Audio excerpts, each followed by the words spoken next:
Hi everyone, it's Heather. Welcome back into the Paper Castle. It's February 2nd here, Groundhog Day, and I do have a very rare winter haul to share with you guys. I don't usually find many rummage sales or any sales at all going on in January and February, but there was one that happened, I think on the 20th, the 20th of January, about 40 minutes north of me, out of high school, in their cafeteria, which was kind of weird, and I wouldn't exactly call it, I don't know, huge rummage sale like they described. But anyway, so it's gonna be Super Bowl weekend this weekend. Unfortunately, I'm not looking forward to it. I usually love watching the Super Bowl. My husband and I, we make a bunch of snack foods and sit in there and watch the game and all the commercials and have a great time. But unfortunately, the two teams that I loathe and despise more than anything on this earth are playing in the Super Bowl. So I can't even watch it because I would just be angry for 4 hours. So I gotta just let it go and let my husband, who those are also his two least favorite teams, he says he's gonna watch it, but he's much more laid back than me. So. But I will come down for halftime because it's Justin Timberlake, who I love. He's so talented. And I'm hoping that maybe Chris Stapleton will be one of his special guests. Because even though you guys know I'm not a big country music fan, I love Chris Stapleton. And they did a song on Justin Timberlake's new album that just came out. So I hope I get to see him. But I first saw Chris Stapleton on the CMAs with Justin Timberlake. They did a performance together, and it just blew me away. So if you guys don't know what I'm talking about, I'm going to put the link to it down there. But it's so worth watching. So that was my little Super Bowl rant. Let me start showing you guys what I got. Like I said, the first sale was at a cafeteria. And they advertised it as huge and, fantastic and life-changing and all those other good things. So I decided to drive the 40 minutes up there, and I got there early, like I always do, and had no idea where to go. There were no signs. There was nothing. So I just kind of followed all the other cars. There were other cars driving in there, followed them to the parking lot, and then just kind of randomly started walking around. And then there were a bunch of glass doors that I found that finally saw a sign that said Rummage Sale in the cafeteria. So it was me and a couple other gentlemen that were there. I guess it was like maybe 20 minutes to 9. And we were expecting a line. And instead it was just a few tables in the cafeteria that had stuff on them, a bunch of men standing around, a couple boys throwing a football, and this poor old lady who I guess was delegated to finish putting all the rest of the stuff out on the rummage sale tables, and I felt bad because none of the men there were helping her or doing anything, so that seemed a little unfair. But there was no line, so the men that were there with me, they just kind of walked in and started browsing, and none of us were touching anything. We were just looking at the tables because we figured, we'll be fair, we won't pick anything up until 9. Well, then, of course, some loudmouthed woman from Jersey. There are a lot of us who are loudmouthed and very extroverted. I'm not extroverted. But anyway, she walks in and she just starts, saying, oh, how much are things? Where do we put stuff if we want it? And so she just started picking stuff up and making a pile. So the rest of us were like, okay, guess the sale's open. So I did buy a few things. I spent $10. There weren't really any prices. You just made an offer. So let me show you what I got. I did end up getting one really good thing, which I'll show you in a minute. But I got this Disney Infinity Randy figurine for the video games. He was, I think, like $1. I'm only going to get maybe like $7.99 with free shipping on him. Then I got, for another $1, I got this Lennox Noah's Ark switch plate cover. And still has the original price tag on the back, which says $25.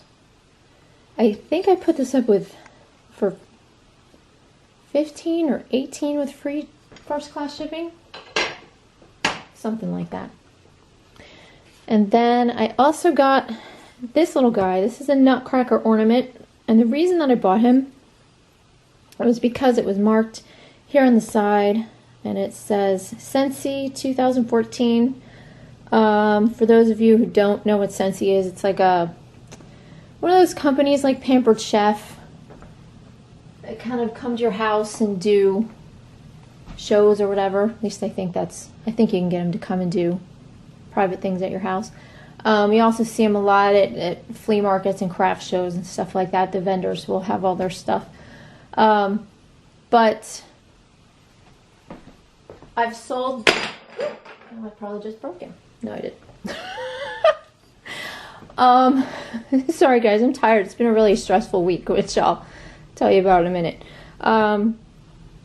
Anyway, they sell like, the tart warmers where you put the wax things in the top, and but this guy originally came with a matching nutcracker, tart warmer.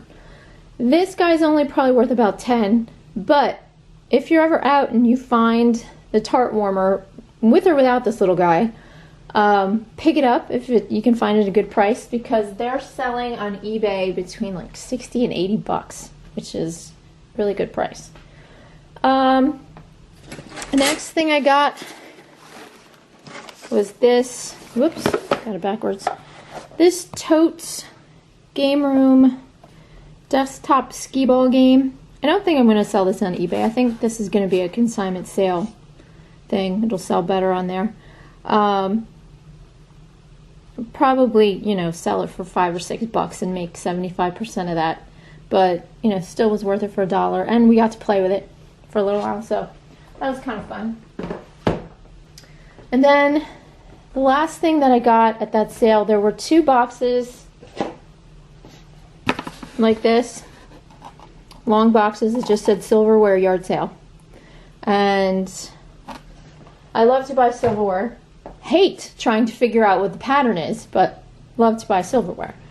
I think it took me about an hour to figure out these patterns. There were 3 different patterns between these 2 boxes. So the first ones that I got were these. This is there we go.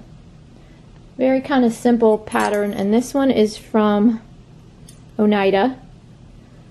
And thank you, one of my subscribers told me how to say this finally, so I'm saying it correctly and not saying Oneida every time I get that flatware out. But I think I split this up. Where's my book? I had 12 pieces of that. I think I split it up into a few different lots. Or no, maybe I didn't. No. That's Oneida Gala Impulse flatware. I think I put it up for like 20 or 30 with free shipping. Then I found this set of forks. Really, really simple design. And these are from the Cellar, which I think, Cellar, which I think is from Macy's. You're not going to be able to see the mark, it's so small. But these actually sell pretty well. So I put all 7 of them up together at auction for $30 with free shipping. And I think I have 2 watchers. This is from the Aragon pattern. So it's Aaragon. And then the best set that I got was all by itself in the other box. And that is here.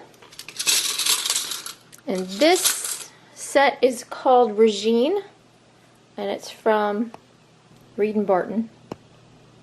And I don't think this is going to want to focus on Reed & Barton. Anyway, you get the idea. Really classic set with this scroll stuff on the bottom. Scroll stuff. That sounded professional. Motif. on the bottom. Anyway. Paid, I think, $1 for each of the other sets, and then I paid $2 for that. And came home and realized that the soup spoons and the knives are kind of worth maybe, I don't know, $3-4 a piece, something like that. And the teaspoons, which I already sold, I had 3 teaspoons, sold those for $15 plus shipping. So those are gone already.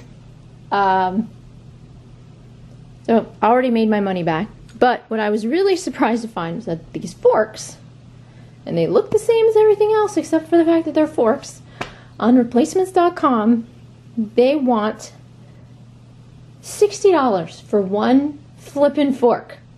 $60. Who in their right mind is paying $60 for a fork? I don't understand it. And if you check completed listings on eBay, someone did pay $60 for a fork. I have no idea why. If I'm paying $60 for a fork, they better send me a gourmet chef in the box along with the fork so he can make me a meal that I can then eat with that fork. Because that's the only way I'm spending $60 on a fork. And then I did buy one other thing there for $2, which I can't show you because I already sold it and shipped it out, which I was a little surprised about. But I bought this product called a sonic blade, which is basically an electric carving knife.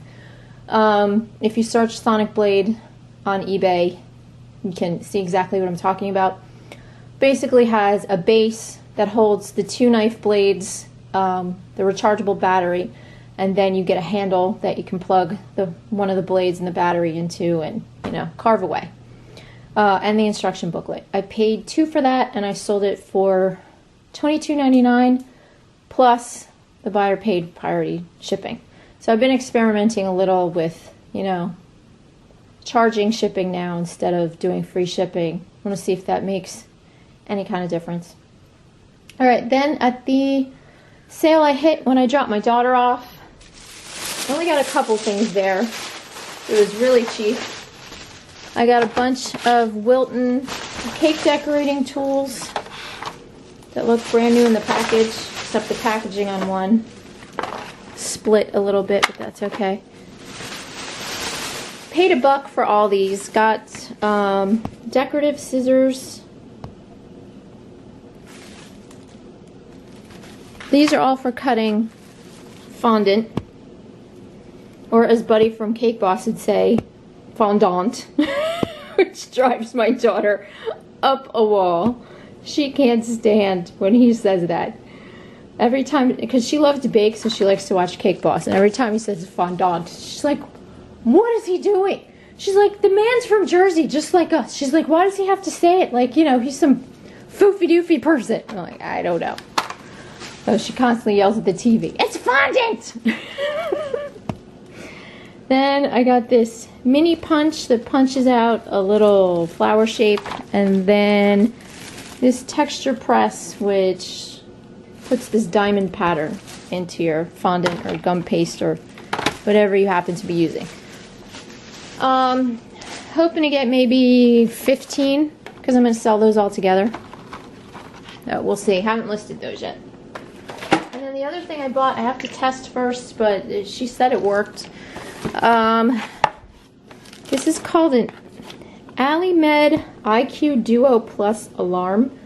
Basically what this is I think there's a pad that you can put down on a bed, and then in here there's also kind of like a seatbelt type thing.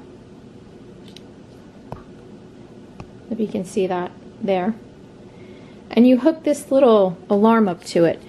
And it's mainly for older people who maybe they have, Alzheimer's or dementia, and if you're the caretaker and you don't want them wandering, or they shouldn't, or someone who just shouldn't be getting out of bed or out of a chair by themselves without assistance, if they start to, this alarm goes off so that you can come running in from the other room and then you can help them.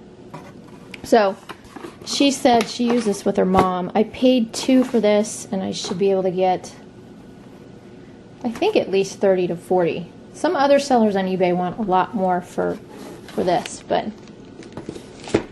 they're not selling for that price. Then yesterday, oh no, a few days ago, I went to Michael's. They had 80% off all their Christmas clearance. So I did buy a bunch of these Sweet Sugar Belle cookie cutters. These are not Christmas themed, but these were also on clearance when I was at Michael's. So I bought a bunch of Christmas themed ones along with regular ones. This is one of the Christmas kits I bought, which looks like Santa's list. And then there's some other all occasion cookie cutters and Christmas cookie cutters. I think I got like 7 or 8 sets of them. I believe I paid about $15. Right now I have them on eBay for $40 plus shipping, which probably shouldn't be a problem. Might have to lower it to $30, but I don't think so. I should be able to get $40 out of that. So that was it for Michael's. And then yesterday I attempted, well, I did actually get there, but didn't get to stay as long as I wanted to. I attempted to go to Hobby Lobby because I guess it started last week. I should have gone last week, but just wasn't really where it was going on. They were having 75% off their clearance. So I finally got a chance to go out there yesterday, and I was mainly just looking for embroidery kits. So as I'm walking into Hobby Lobby, the nurse from my daughter's school calls. Now I'm 30 minutes away from her school at this point. Nurse calls and tells me that my daughter is having a major anxiety attack, and they can't calm her down, and you know, we're gonna give her one more shot of calming her down and then we'll call you back. I'm like, oh. Of course, the one day I leave the house. So I decided to just run like the wind into Hobby Lobby and see what they had and see if I could get anything so my trip wasn't completely pointless, and then race over to the school if need be to get her. So that's what I did. They didn't have too much left, but they had these 2 kits. These are both from Design Works, both cross-stitched. This one is called Bouquet with Cat. Cat's right here. Has a butterfly also, which I put in the title. And this one cost me $7.19. Originally $50. I can make about 3 times as much on both these kits. I think I put one up for $27.99 with free shipping and one for maybe $25.99. Something like that. This one's the one that's doing a little bit better than the other one. So I think this is the one that I put up for $27.99. This one is called Kitty's Sewing Lesson, and I paid $7.91 for this one. So it wasn't a completely fruitless venture to drive out there. And of course then the nurse called me back and said she was just inconsolable, please come and get her.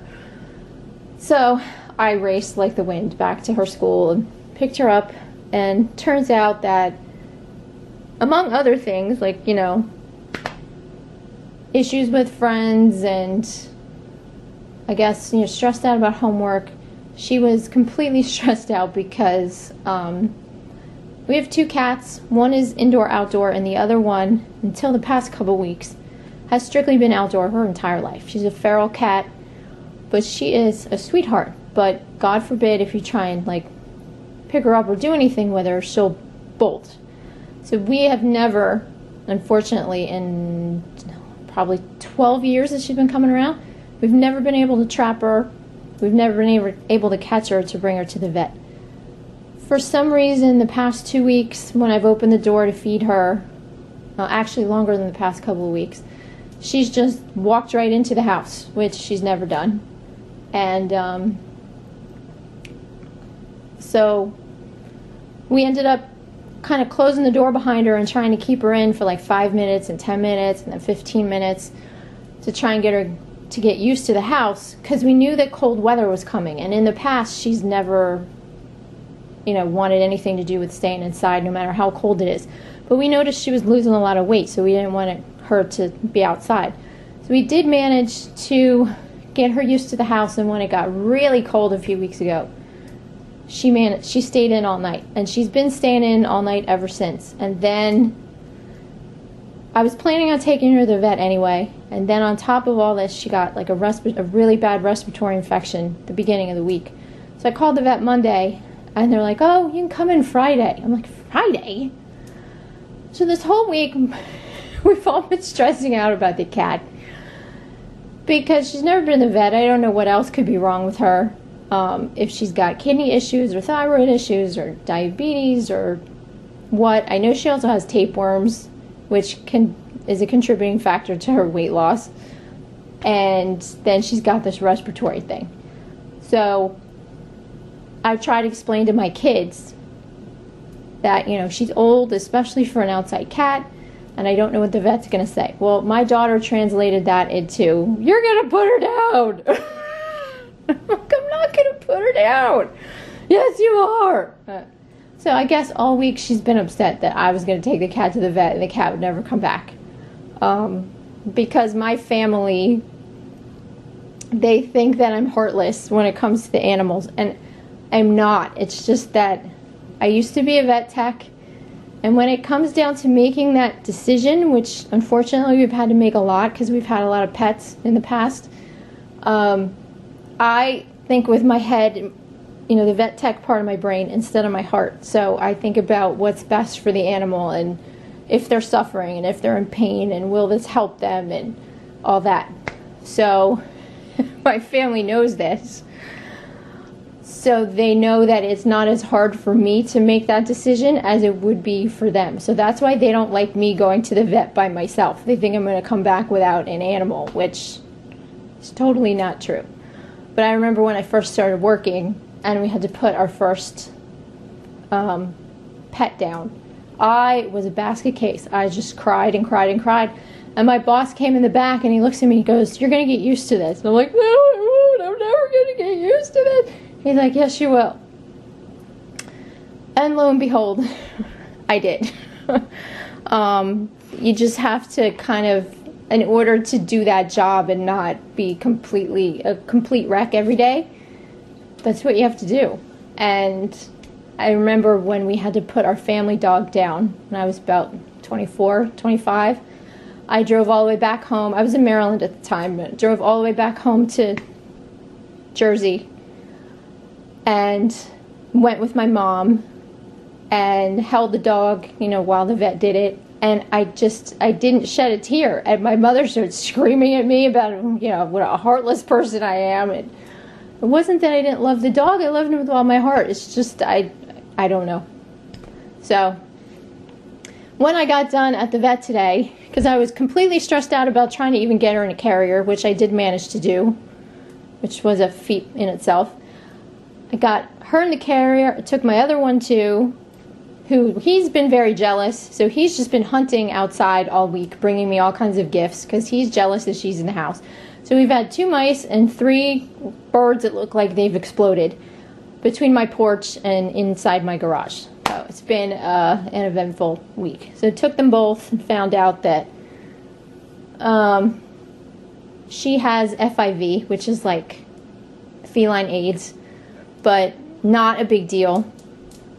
Just means that her immune system is a little bit more depressed than in most cats. So it's probably why the respiratory thing with her got bad so fast.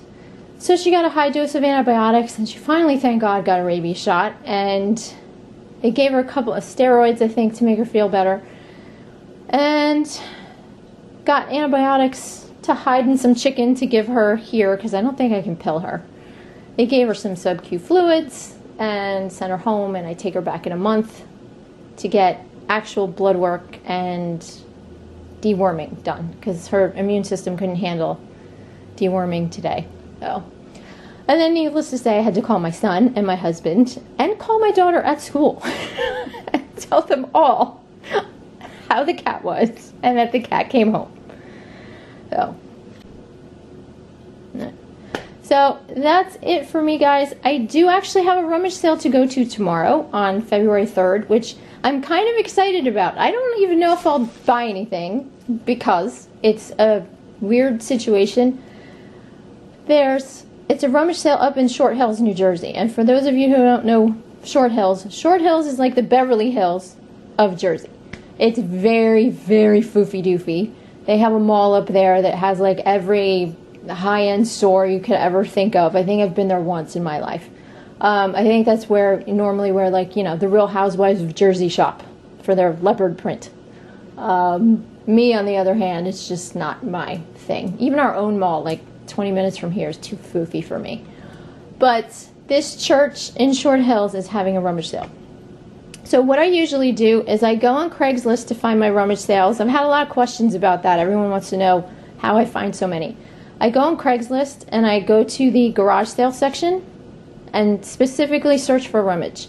When I find that, then I search, you know, in my area, and then I'll also go to, you know, they'll show you out of town results too, and I'll usually go there also. This one's about 40 minutes away. So once I find one, if they don't have a lot of pictures on Craigslist, I'll go to the church website, if they have one, or their Facebook page, to see if they have more information on the rummage sale. So that's what I did this week, and I found out that, yeah, some rummage sales have previews. There's one I go to in PA that I go to the preview for. Not many do this, but some do. The one I go to in PA, you go the night before, and they have a 2-hour window that they're open. You pay them an extra $10, and then you're one of the first people to see all the stuff and, you know, get dibs on everything. So that one is worth it for me. So this one also has a preview night. However, you have to be a parishioner or a guest of the parishioner. And this is how fancy this town is. If you're a parishioner, you have to pay $20. If you're a guest, you have to pay $25. And it's not just a preview. It's like a wine and walk around preview. So they hand you your glass of wine and you walk around the rummage sale looking for stuff. I'm like, are you serious? Who drinks wine at a rummage sale? That's just crazy. So I told my husband, I'm like, out of pure curiosity, I have to go up here because I have to just see what people from this area even think qualify as rummage sale material, and to see if their prices are comparable or if they're just off the charts, out of control. Oh, but I will not be going on the wine night. Ugh, God, I hate wine. That would be completely worthless if I paid $25 to go in with a parishioner to drink wine. Ugh. So, I have babbled long enough, you guys, so thanks for watching, and I'll be sure to show you what I bought from that sale, if anything. And have a good week. Bye.